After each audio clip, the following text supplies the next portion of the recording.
দর্শক, পরিস্থিতি কি এমন হতে চলেছে যে সেনাবাহিনী, সরকার, আদালত একে অপরের মুখোমুখি দাঁড়াচ্ছে?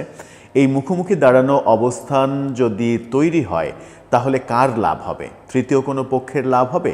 দেশের কি আদৌ কোনো লাভ হবে? সেখানে সরকারের, সেনাবাহিনীর কিংবা আদালতের কোনো পক্ষের কোনো লাভ হওয়ার কোনো সম্ভাবনা রয়েছে? যদি লাভ হওয়ার সম্ভাবনা না থাকে, তাহলে এই তিন পক্ষকে মুখোমুখি দাঁড় করানোর বন্দোবস্ত কি এক ধরনের ষড়যন্ত্র হিসেবেও দেখা যেতে পারে? এই কর্মকাণ্ড কেন চলছে, এই প্রশ্নগুলো চতুর্দিকে উত্থাপিত হচ্ছে। সম্প্রতি আমরা জানি যে আদালত থেকে সেনা সদস্যদের, সেনা অফিসারদের বিরুদ্ধে গ্রেপ্তারি পরোয়ানা জারি করা হয়েছে এবং সেই গ্রেপ্তারি পরোয়ানাতে আমরা দেখেছি যে 25 জন সেনা কর্মকর্তার নাম এসেছে। সেখানে সাবেক অবসরপ্রাপ্ত সেনা কর্মকর্তা যেমন রয়েছেন, এলপিআরে থাকা একজন কর্মকর্তা রয়েছেন এবং বর্তমানে চাকরিতে থাকা 14 জন অন্তত কর্মকর্তা রয়েছেন এবং সবাই ঊর্ধ্বতন কর্মকর্তা, খুবই গুরুত্বপূর্ণ লেভেলের কর্মকর্তা সবাই। তাদের বিরুদ্ধে গ্রেপ্তারি পরোয়ানা জারি করা হয়েছে এবং অভিযোগটা হচ্ছে যে শেখ হাসিনা আমলের গুম, খুন, এই ব্যাপারগুলো। কিন্তু ব্যাপারগুলো আদালত থেকে গ্রেপ্তারি পরোয়ানা জারি না করে অন্যভাবে সেনা অভ্যন্তরে, সেনা আইনে অন্যভাবে ব্যবস্থা নেওয়া যেত কিনা, যদি তারা সত্যি অপরাধী হয়, সেই আলোচনা চতুর্দিকে যখন চলছে, তখন আজকে সেনাবাহিনী থেকে ব্রিফ করা হলো এবং সেনাবাহিনী থেকে ব্রিফ করে ব্যাপারটার বিরুদ্ধে তাদের অবস্থানও জানান দেয়া হলো যে যে কোনো আইনের ব্যাপারে, যে কোনো আইনের বিষয়ে তাদের শ্রদ্ধা রয়েছে এবং তারা শ্রদ্ধা জানাতে চায় যে কোনো আইনকে। এই কথা যেমন তারা বলল, তেমনি তাদের ক্ষোভটাও কিন্তু প্রকারান্তরে প্রকাশিত হয়ে গেল এবং তাদের ক্ষোভটা বেশিরভাগ গণমাধ্যমে উঠে না আসলেও একটি গণমাধ্যম অন্তত তুলে এনেছে। আজকের পত্রিকা যেভাবে তাদের ক্ষোভটাকে প্রাধান্য দিয়ে উপস্থাপন করেছে, সেটা দেখলে যে কোনো সুস্থ মানুষই অনুধাবন করতে পারবেন যে সেনানিবাসে এবং সেনা অভ্যন্তরে এক ধরনের চাপা উত্তেজনা বিরাজ করছে। তাতে কোন পক্ষের লাভ, সেটা একটু বোঝার চেষ্টা করবে এই ভিডিওতে। থাকবেন পলিটিক্স টিভির নিয়মিত আয়োজনে।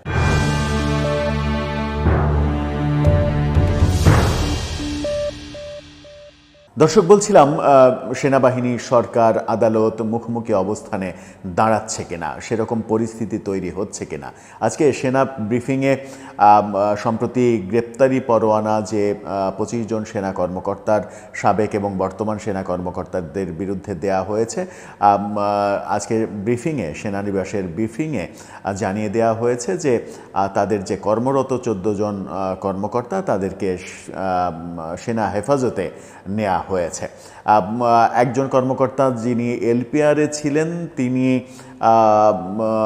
সেখানে নোটিশ পাওয়া সত্ত্বেও সেখানে যাননি, সেরকমটা জানানো হয়েছে। আবার বিভিন্নভাবে সামাজিক যোগাযোগ মাধ্যমে বিভিন্ন প্রচার প্রপাগান্ডা দেখছি যে তিনি দেশের বাইরে চলে গেছেন, কিন্তু সেনাবাহিনী থেকে বলা হচ্ছে যে তিনি যেন দেশের বাইরে যেতে না পারেন সেই ধরনের ব্যবস্থা নেওয়া হয়েছে। কিন্তু সেনাবাহিনীর ক্ষোভ এবং কষ্টটা বেরিয়ে এসেছে এই ব্রিফিংয়ের একটা অংশে। আজকের পত্রিকা যে শিরোনামটা করেছে, সেই শিরোনামটা দেখলেই আপনারা টের পেয়ে যাবেন। সেখানে বলা হচ্ছে, ট্রাইব্যুনালের গ্রেপ্তারি পরোয়ানায় সেনা সদস্যরা মোরালি আপসেট। সেনা সদর থেকে বলে দেয়া হয়েছে যে সেনা সদস্যরা এই ঘটনায় আপসেট হয়েছে, তাদের মনোবলে চিড় ধরেছে এবং কেন, কোন প্রেক্ষাপটে, কোন কার্যক্রমে চিড় ধরেছে সেটাও তারা পরিষ্কার করে বলেছে। সেখানে বলা হচ্ছে যে আন্তর্জাতিক অপরাধ ট্রাইব্যুনালে মানবতাবিরোধী অপরাধের অভিযোগে 25 সেনা কর্মকর্তার বিরুদ্ধে গ্রেপ্তারি পরোয়ানা জারি হওয়ার ঘটনা সেনা সদস্যদের মনোবলে প্রভাব ফেলেছে বলে জানিয়েছে সেনা সদর। শনিবার আজকে ঢাকা সেনানিবাসের অফিসার্স মেসে এক প্রেস ব্রিফিংয়ে এই তথ্য জানান সেনাবাহিনীর adjutant general major general Mohammad Hakimuzzaman. তিনি বলেছেন, এই গ্রেপ্তারি পরোয়ানার ঘটনাটি সেনা সদস্যদের মোরালি ইফেক্ট অর্থাৎ মনোবলে প্রভাব ফেলেছে।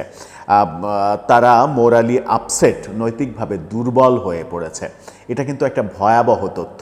সেনাবাহিনীর যদি মনোবলে চিড় ধরে, তারা যদি মানসিকভাবে ভেঙে পড়ে, সেটা আমাদের স্বাধীনতা সার্বভৌমত্ব রক্ষার কাজে চরমভাবে একটা বিঘ্ন ঘটার আশঙ্কা রয়েছে। সেনাবাহিনীর এই কর্মকর্তা আরও বলেছেন, পুরো জাতি এখন নির্বাচনমুখী। গত 13-14 মাস ধরে সেনাবাহিনী মাঠে কাজ করছে। অভ্যন্তরীণ নিরাপত্তা ব্যবস্থার উন্নয়নে সেনা সদস্যরা বিভিন্ন পর্যায়ে দায়িত্ব পালন করে যাচ্ছে।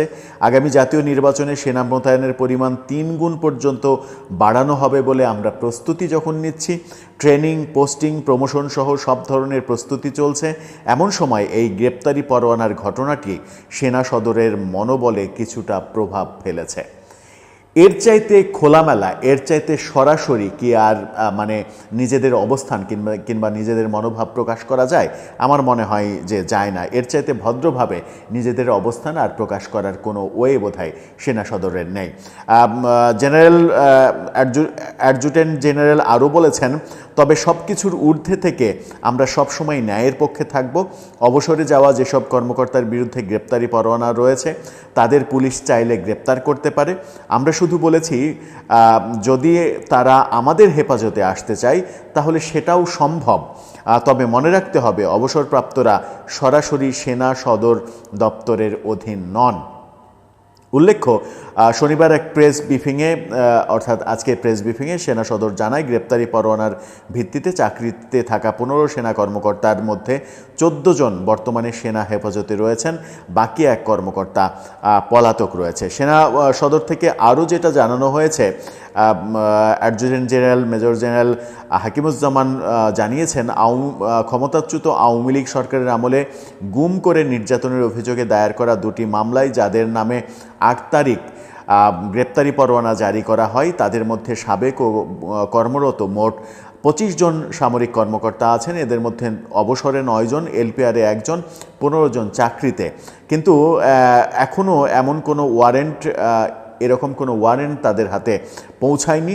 তবু নিজ উদ্যোগে 9 তারিখের মধ্যে সেনাবাহিনী হেফাজতে আসার জন্য কর্মরত 16 জনকে আসার জন্য বলা হয়েছিল, নোটিশ দেওয়া হয়েছিল। তিনি আরও বলেছেন, 15 জন চাকরিরত কর্মকর্তা সেনা হেফাজতে আসলেও 1 জন আসেননি। মেজর জেনারেল কবিরকে ইনলিগাল অ্যাবসেন্ট হিসেবে ঘোষণা করা হয়েছে। দেশের বাইরে সে যেন যেতে না পারে তার জন্য ব্যবস্থা নেওয়া হয়েছে। এ সময় আন্তর্জাতিক অপরাধ ট্রাইব্যুনাল বনাম সেনা আইনকে মুখোমুখি করতে না চাওয়ার বিষয়টিও সেনাবাহিনীর পক্ষ থেকে জানানো হয়েছে। ব্যাপারটা যে খুব একটা শুভ বার্তা দিচ্ছে না, সেটা তো শুরুতেই বলেছি। এবং সেনা সদর থেকে যে ভাষায় এই ব্যাপারটা বর্ণনা করা হয়েছে এবং যেটা আপনাদেরকে শোনালাম, যে সেনাবাহিনীর মনোবলে চিড় ধরেছে, মনোবল ভেঙে গেছে, এই ঘটনা যেহেতু সেনানিবাস থেকে, সেনা সদর থেকে একেবারে স্পষ্টভাবে জানিয়ে দেয়া হলো, এতে অনেক বিপত্তি তৈরি হতে পারে। এতে সরকারের সঙ্গে সেনাবাহিনীর সম্পর্কের আরও বেশি অবনতি হতে পারে। আগামী নির্বাচন কার্যক্রম ব্যাহত হতে পারে। এখন সেনাবাহিনী এই ঘটনার পরিপ্রেক্ষিতে যদি বলে যে সেনাবাহিনীর সদস্যরা এই স্বাধীনতা সার্বভৌমত্ব রক্ষা বাদ দিয়ে অন্য কোনো কর্মকাণ্ডে যুক্ত হবে না, তখন আগামী নির্বাচনে কি অবস্থা হবে? আগামী নির্বাচনে যদি সেনাবাহিনী মনোবল নিয়ে 100% মনোবল নিয়ে কর্মকাণ্ড না করে, কিংবা কর্মকাণ্ড না করার ব্যাপারে তাদের সিদ্ধান্ত জানিয়ে দেয়, তাহলে কোন লেভেলের মুসিবতের মধ্যে সরকারকে পড়তে হবে সেটা খুব সহজেই অনুমান করা যায়। এই যে ঘটনা ঘটলো, এই ঘটনাতে অনেকেই উচ্ছ্বাস প্রকাশ করছেন। এনসিপি নেতারা বলছেন যে মানবতা বিরোধী অপরাধে অভিযুক্ত সেনা কর্মকর্তাদের এখনই বিচার করতে হবে, সাধারণ আইনে তাদেরকে বিচার করতে হবে। কিন্তু সেনানিবাসের, সেনা সদরের সেনাবাহিনীর যে নিয়ম, সেখানে সেনাবাহিনীর নিজস্ব আইনে বিচার করার ব্যবস্থা রয়েছে। সেই ব্যবস্থা থাকা সত্ত্বেও এরকম কথাবার্তা চলছে এবং এই যে সিভিল পর্যায়ে এই ধরনের কথাবার্তা, ওপেন কথাবার্তা এবং সেনাবাহিনী সম্পর্কে যাচ্ছে তাই রকমের সমালোচনা, এটা সেনাবাহিনীর নৈতিক অবস্থান, সেই অবস্থানে যে চিড় ধরবে, চিড় ধরানোর মতো এই ব্যাপারগুলো, সেটা তো খুব সহজেই অনুমান করা যায় এবং সেনা সদর থেকে সেটা স্বীকারও করা হয়েছে যে তাদের মনোবলে চিড় ধরেছে।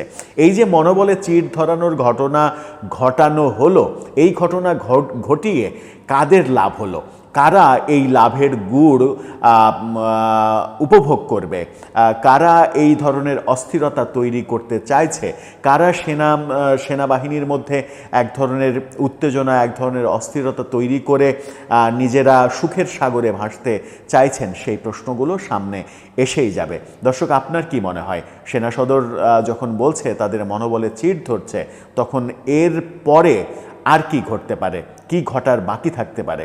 দর্শক, আপনার মতামত জানিয়ে লিখতে পারেন আমাদের কমেন্ট বক্সে।